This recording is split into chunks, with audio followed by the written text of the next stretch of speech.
İmparator penguenlerin 2 ay boyunca yemek yemediğini biliyor muydunuz? İmparator penguenler Antarktika'nın dondurucu soğuklarında yumurtalarını korumak için tam 2 ay boyunca hiçbir şey yemez. Erkek penguenler yumurtayı ayaklarının üzerine alır, fırtınalarda, karda, soğuklarda hareketsizce beklerler.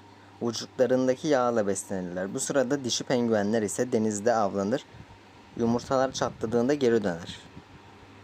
Lütfen kanalıma abone olmayı unutmayın.